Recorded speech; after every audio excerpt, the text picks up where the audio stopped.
চলতি বছরের 2রা মে বৃহস্পতিবার প্রকাশিত হবে মাধ্যমিকের রেজাল্ট। ওই দিন একাধিক ওয়েবসাইট থেকে ফল জানতে পারবে ছাত্রছাত্রীরা। ইতিমধ্যেই যার তালিকা প্রকাশ করেছে মধ্যশিক্ষা পর্ষদ। পাশাপাশি মোবাইল অ্যাপ থেকেও মার্কশিটে রাখা যাবে চোখ, যা ডাউনলোড করতে হবে গুগল প্লে স্টোর থেকে। আগামী 2রা মে বৃহস্পতিবার মাধ্যমিক পরীক্ষার রেজাল্ট প্রকাশিত হতে চলেছে, জানালেন শিক্ষামন্ত্রী ব্রাত্য বসু। মাধ্যমিকের ফলাফল যে খুব শীঘ্রই ঘোষণা করা হবে তা শনিবারই জানিয়েছিল বিভিন্ন সাংবাদিক মাধ্যম। সেই খবরের শিলমোহর দিয়ে বৃহস্পতিবার সন্ধ্যায় শিক্ষামন্ত্রী জানিয়ে দিলেন যে আগামী মাসের দ্বিতীয় দিনেই মাধ্যমিকের ফল প্রকাশ করা হবে।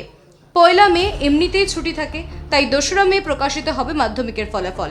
তবে এখনও মধ্যশিক্ষা পর্ষদের তরফে সরাসরিভাবে কোনো বিজ্ঞপ্তি প্রকাশ করা হয়নি। ফলে ঠিক কখন আনুষ্ঠানিকভাবে সাংবাদিক বৈঠক করে পর্ষদ ফল ঘোষণা করবে এবং কখন থেকে ওয়েবসাইটে ফলাফল দেখতে পাবেন তা এখনো স্পষ্ট নয়। এবার মাধ্যমিক পরীক্ষা শুরু হয়েছিল 2রা ফেব্রুয়ারি। মূল বিষয়ের যাবতীয় পরীক্ষা 10ই ফেব্রুয়ারি মিটে গিয়েছিল, আর ঐচ্ছিক বিষয়ের পরীক্ষা শেষ হয়েছিল 12ই ফেব্রুয়ারি। অর্থাৎ পরীক্ষা শেষ হওয়ার 81 দিনের মাথায় মাধ্যমিকের ফল প্রকাশ করতে চলেছে পর্ষদ।